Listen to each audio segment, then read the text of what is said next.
Hello दोस्तों, फिल्मी flix में आपका स्वागत है। आज के इस वीडियो में हम the Conjuring the devil made me do it movie की स्टोरी लाइन को डिस्कस करेंगे। ये मूवी 2021 में रिलीज हुई एक अमेरिकन सुपरनैचुरल हॉरर फिल्म है। तो बिना टाइम वेस्ट किए बढ़ते हैं इस मूवी की एक्सप्लेनेशन की तरफ। इस मूवी की शुरुआत 18 जुलाई 1981 से होती है, जहां हम देखते हैं कि एड और लोरेन वॉरेन एक 8 साल के बच्चे डेविड का एग्जॉर्सिज्म डॉक्यूमेंट करने के लिए ग्लैडजेल हाउस आते हैं, जहां पर हम डेविड के माता पिता, डेविड की बड़ी बहन डेबी और उसके बॉयफ्रेंड आर्नी को भी देखते हैं। आर्नी डेविड की काफ़ी केयर किया करता था और हम देखते हैं कि वो डेविड को उसके रूम में सुलाकर वहाँ से चला जाता है, जिसके बाद डेविड को उसके डोर पर नॉक की आवाज़ सुनाई देती है।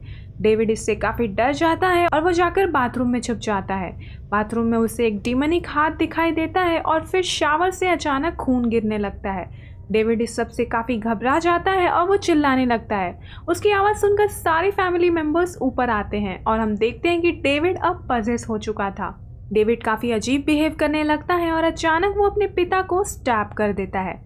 एड उसे अटैक करने से रोकते हैं और बड़ी मुश्किल से वो डेविड को लेकर नीचे जाते हैं, लेकिन डेविड अपने नाखूनों से दीवार पर स्क्रैच करता है। एड उसे डाइनिंग टेबल पर लेटाते हैं और हम देखते हैं कि फादर गॉर्डन फौरन डेविड का एग्जॉर्सिज्म शुरू करते हैं और बाकी सब डेविड को जोर से पकड़ते हैं। एग्जॉर्सिज्म के दौरान डेविड के मुंह से झाग निकलने लगता है और अचानक वहाँ पर तेज़ हवाएं चलने लगती है और घर की सारी चीज़ें इन पर गिरने लगती है, जिसकी वजह से फादर गॉर्डन भी गिर जाते हैं। वो सब वापस से डेविड को पकड़ते हैं और एड उस एग्जॉर्सिज्म को पूरा करते हैं। तभी डेविड अजीब ढंग से फोल्ड होने लगता है। उसी दौरान डेविड का हाथ पकड़ने पर लोरेन को कुछ विजन्स आते हैं और तभी डेविड एड पर अटैक कर देता है और उन्हें मारने की कोशिश करता है, लेकिन तभी आर्नी वहां आ जाता है और वो डीमन से कहता है कि तुम जो कोई भी हो डेविड को छोड़ दो और मुझ पर कब्जा कर लो। और ठीक उसी वक्त वो डीमन डेविड को छोड़कर आर्नी को पसेस कर लेता है और एड ये सारी चीज़ें देख लेते हैं, लेकिन इससे पहले वो किसी को कुछ बता पाए उन्हें हार्ट अटैक आ जाता है। डेविड अब ठीक हो चुका था और एड को हॉस्पिटल लाया जाता है, जहां पर डॉक्टर बताते हैं कि एड को सीवियर हार्ट अटैक आया था। जिसके बाद हम देखते हैं कि लोरेन हॉस्पिटल में ही रहकर एड का ख्याल रखती है। दूसरी तरफ हम आर्नी और डेबी को देखते हैं, जो ब्रूनो के घर में रेंट फ्री रहते थे, क्योंकि डेबी ब्रूनो के यहाँ काम करती थी, जहाँ उसका काम था डॉग्स की देखभाल करना, लेकिन आर्नी वहाँ से शिफ्ट होना चाहता था। आर्नी को उस घर में हमेशा एक लेडी दिखाई देती थी जो उसे मारने की कोशिश करती थी। एक दिन वो चेन सॉ से पेड़ काटने की कोशिश करता है, लेकिन चेन सॉ ऑन ही नहीं होता। तभी उसे घर की विंडो पर उसी लेडी की स्पिरिट दिखाई देती है और तभी वो चेन सॉ अपने आप ऑन हो जाता है, जिसकी वजह से आर्नी डर जाता है और वो चेन सॉ उसके हाथों से नीचे गिर जाता है। इस घटना के बाद आर्नी काफ़ी घबरा जाता है और वो घर आता है, लेकिन ब्रूनो उसे ड्रिंक करने के लिए इनवाइट करता है। यहाँ हॉस्पिटल में एड को होश आता है और वो लोरेन को बताते हैं कि डेविड के अंदर से निकलकर उस डीमन ने आर्ने को पजेस कर लिया है और वो डीमन बहुत खतरनाक है और आज कुछ बहुत बुरा होने वाला है, इसलिए उन्हें ये बात तुरंत ग्लैडजेल्स को बताना होगा। ये सुनते ही लोरेन डेबी को कॉल करती है, लेकिन यहाँ डेबी और ब्रूनो लाउड म्यूजिक लगाकर डांस कर रहे होते हैं, जिसकी वजह से उन्हें फ़ोन की रिंग सुनाई ही नहीं देती। और यहाँ आर्नी काफ़ी डरा हुआ दिखाई देता है, क्योंकि उसे ब्रूनो एक डीमन की तरह दिखाई दे रहा था जो डेबी पर अटैक कर रहा था, लेकिन असल में ऐसा कुछ भी नहीं हो रहा था और ब्रूनो और डेबी तो सिर्फ डांस कर रहे थे। आर्नी डेबी को ब्रूनो से दूर ले जाता है और दूसरी तरफ डेबी जब लोरेन का फ़ोन रिसीव नहीं करती है, तब लोरेन पुलिस को कॉल करके बताती है कि डेबी के घर कोई बुरी घटना घटने वाली है। यहाँ डेबी के घर आर्नी को नजर आता है कि ब्रूनो डीमन में बदल गया है और वो उस पर अटैक करने आ रहा है, इसलिए आर्नी अपने पास में पड़े नाइफ से ब्रूनो को 22 टाइम्स स्टैब करके मार डालता है। फिर आर्ने पजेस स्टेट में सड़क पर घूम रहा होता है, तभी एक पुलिस वाला उसे रोकता है, क्योंकि आर्ने के हाथ और कपड़ों पर काफ़ी खून लगा हुआ था। ऑफिसर की आवाज़ सुनते ही आर्ने को होश आता है और वो ऑफिसर को बताता है कि उसने किसी को चोट पहुंचाया है। ये न्यूज़ हर जगह फैल जाती है और आर्ने को अरेस्ट कर लिया जाता है, जहां जेल में आर्ने से मिलने एड और लोरेन आते हैं। वहां आर्ने के सामने होली वाटर और क्रॉस रखा जाता है और उसे बाइबल के कुछ वर्सेस को रीड करने को कहा जाता है, जिसे वो आसानी से रीड कर पाता है, जिसका मतलब था कि वो अभी पजेस्ड नहीं था। लेकिन वॉरेंस को इस पर पूरा यकीन था कि आर्ने ने ब्रूनो का मर्डर डिमोनिक पोजीशन के दौरान किया था। इसके बाद डेबी के साथ वॉरेंस आर्ने के लॉयर से मिलते हैं और कहते हैं कि आर्ने ने ये मर्डर डेमनिक पोजेशन की वजह से किया था, लेकिन वो उनकी बातों पर यकीन नहीं करती क्योंकि वो भूत और डीमंस में बिलीव नहीं करती थी। इसलिए वॉरेंस उस लॉयर को यकीन दिलाने के लिए उसे अपने घर पर इन्वाइट करते हैं, जहाँ वो उसे एनिमल डॉल दिखाकर इन सब बातों पर यकीन दिला सके। इसके बाद आर्ने का हियरिंग का दिन आता है, जहां वो लॉयर डरते हुए कोर्ट में कहती है कि आर्ने ने ये मर्डर डिमोनिक पोजेशन की वजह से किया था, जिसका मतलब वॉरेंस ने उस लॉयर को एनाबेल डॉल दिखा दिया था, जिसकी वजह से लॉयर को उनकी बातों पर यकीन हो गया था। लेकिन जज को डीमंस पर यकीन बिल्कुल भी नहीं था, पर फिर भी आर्ने को कुछ समय मिल जाता है। लॉयर वॉरेंस से कहती है कि उन्हें डर है कि आर्ने को उम्र कैद या फिर मौत की सज़ा सुनाई जाएगी, इसलिए सबूत जमा करने के लिए वॉरेंस डेविड की एक्सॉर्सिज्म की टेप सुनते हैं। और तभी सीन 5 महीने पहले शिफ्ट होता है, जब आर्ने और डेबी पहली बार उस घर में शिफ्ट हुए थे। सामान शिफ्ट करते टाइम डेविड एक कमरे में जाता है जहां पर एक वाटर बेड होता है। डेविड उस वाटर बेड पर खेलने लगता है, तभी हमें उस बेड के अंदर एक डीमन दिखाई देता है जो डेविड को उस बेड के अंदर खींचने की कोशिश करता है। डेविड उससे किसी तरह बच जाता है, लेकिन इस घटना से वो काफ़ी डर जाता है और पानी गिरने की वजह से वहाँ का वुडन फ्लोर खराब हो जाता है। प्रेजेंट टाइम में हम देखते हैं कि एड और लोरेन उस बेड के पास आते हैं और एड बेड के नीचे उस निशान को देखकर बताते हैं कि ये फ्लोर पानी की वजह से इतना खराब नहीं हो सकता। इसके बाद लोरेन उस कमरे के नीचे वाली जगह पर जाती है और वहाँ पर उसे एक विच टोटेम मिलता है। लोरेन उसकी फ़ोटो खींचती है और इस विच टोटेम को देखकर इन्हें समझ आता है कि ये किसी तरह का एक रिचुअल है जिससे डीमन को बुलाया गया था और इन पर किसी ने कर्स डाला था। इसलिए उस डीमन ने डेविड को पजेस किया था और उसके बाद आर्ने को, मगर वो समझ नहीं पाते कि उन पर कोई कर्स क्यों डालेगा। तभी फादर गॉर्डन वॉरेंस को फादर कैस्नर से मिलने को कहते हैं, जिन्होंने डिसिपल्स ऑफ रैम कल्ट को एक्सपोज किया था। इसके बाद एड और लोरेन फादर कैस्नर से मिलते हैं और उन्हें उस विच टोटेम की तस्वीर दिखाते हैं, जिसे देखकर फादर बताते हैं कि उन्होंने इससे मिलता जुलता विच टोटेम पहले भी देखा है। फिर वो उन्हें अपने घर के बेसमेंट में ले जाते हैं, जहाँ पर उन्होंने रैम कल्ट से जुड़े सारे कलेक्शंस को छुपा कर रखा था।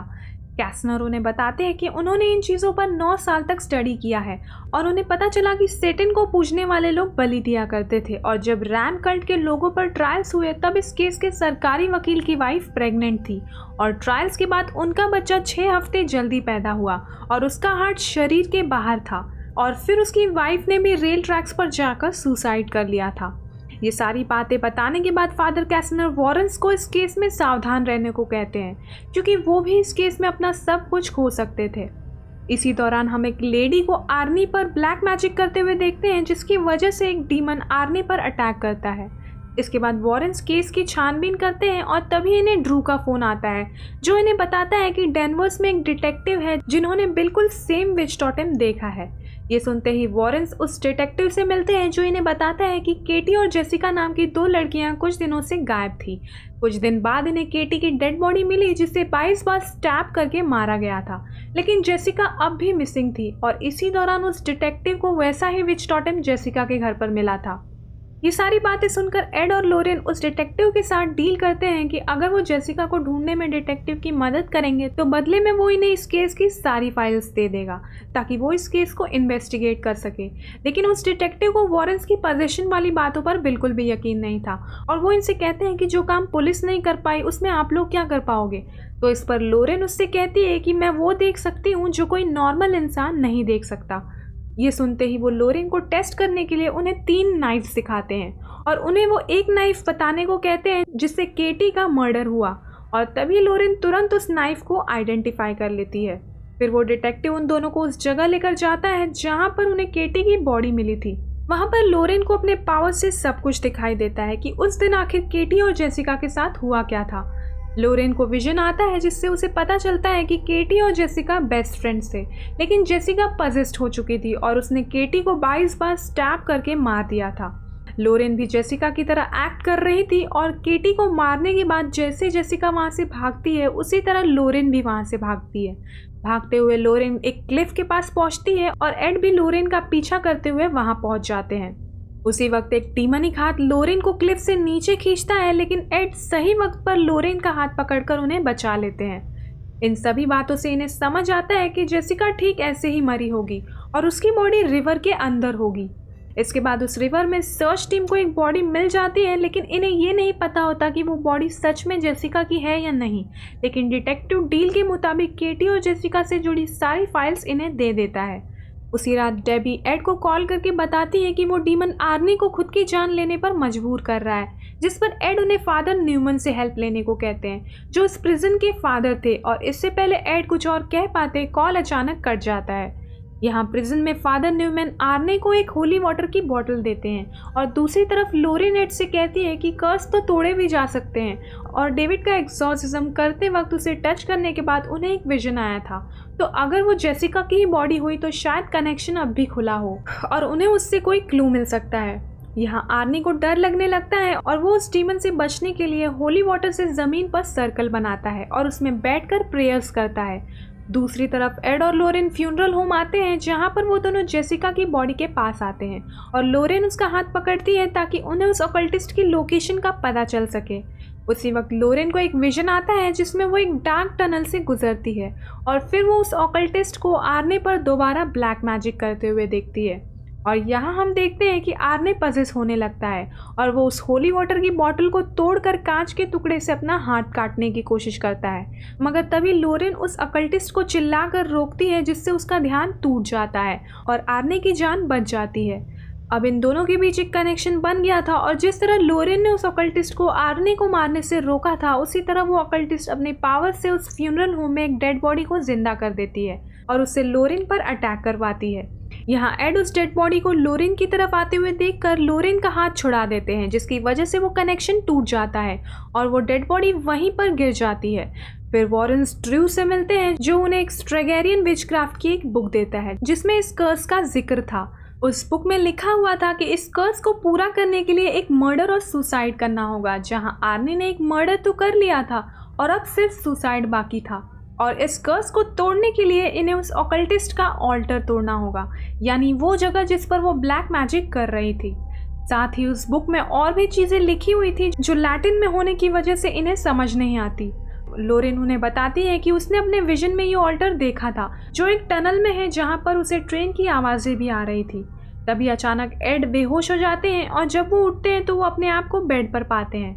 एड लोरेन को घर के अंदर ढूंढने लगते हैं और तभी उन्हें घर में वही ऑकल्टिस्ट दिखाई देती है जो उन्हें धमकाकर गायब हो जाती है। तभी अचानक फ्यूनरल होम की वही डेड बॉडी एड पर अटैक करती है, लेकिन एड उसे क्रॉस दिखाकर प्रेयर्स बोलने लगते हैं। फिर एड उस डेड बॉडी को चाकू से मारने वाले होते हैं, तभी उन्हें होश आता है और वो देखते हैं कि वो चाकू से लोरेन को मारने वाले थे। वो सबको बताते हैं कि उन्होंने उस ऑकल्टिस्ट को यहाँ पर देखा था। इसके बाद वो घर में कुछ ढूंढने लगते हैं, तभी लोरेन को एड के ऑफिस में कुछ ब्लैक फ्लावर्स दिखाई देते हैं।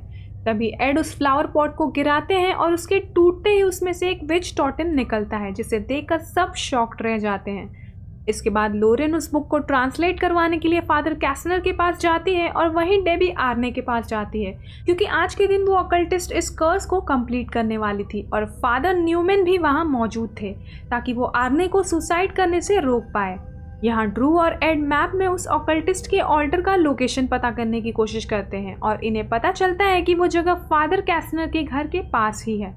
यहाँ फादर कैसनर उस बुक को ट्रांसलेट करके लोरेन को बताते हैं कि इस कर्स को कंप्लीट करने के लिए 3 विक्टिम्स चाहिए, a child, a lover and a man of God, जहाँ जेसिका चाइल्ड थी, आर्ने लवर था और एड थे मैन ऑफ गॉड, जिसका मतलब था आर्नी और एड के मरते ही ये कर्स कंप्लीट हो जाएगा।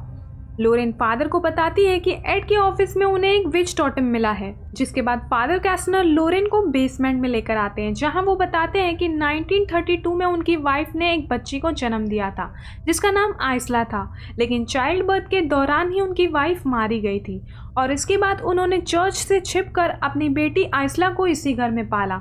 आइसला इसी बेसमेंट में घूमा करती थी और उसी दौरान फादर रैम कल्ट के लोगों पर रिसर्च कर रहे थे और इसी दौरान आइसला की रुचि कल्ट में काफ़ी ज़्यादा बढ़ गई थी, जिसकी वजह से आगे चलकर वो एक ऑकल्टिस्ट बन गई। ये सारी बातें सुनकर लोरेन को समझ आता है कि वो ऑकल्टिस्ट और कोई नहीं बल्कि फादर कैसनर की बेटी आइसला है। फादर बताते हैं कि आइसला घर के नीचे की टनल्स में घूमा करती थी और शायद उसका ऑल्टर वहीं पर होगा। यहाँ एड भी फादर कैसनर के घर जाने के लिए निकलते हैं और ड्रू को पुलिस को कॉल करने को कहते हैं। यहाँ लोरेन टनल के अंदर जाती है और दूसरी तरफ आइसला फादर कैसनर को मार डालती है और फिर वो लोरेन के पीछे आती है। यहाँ लोरेन उस ऑल्टर को ढूंढ लेती है, लेकिन वो ऑल्टर काफ़ी भारी होता है जिसकी वजह से वो उसे मूव भी नहीं कर पाती।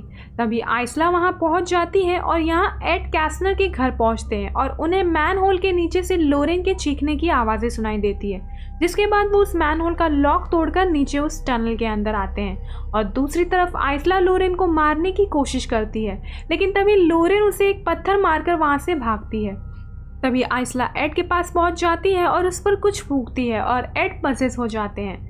फिर आइसला अपने ऑल्टर के पास आकर उस कर्स को पूरा करती है, जिसके बाद एड लोरेन पर अटैक करने लगते हैं। और दूसरी तरफ आर्ने भी पजेस हो चुका था, जहां वो लेविटेट होकर खुद को मारने की कोशिश कर रहा होता है।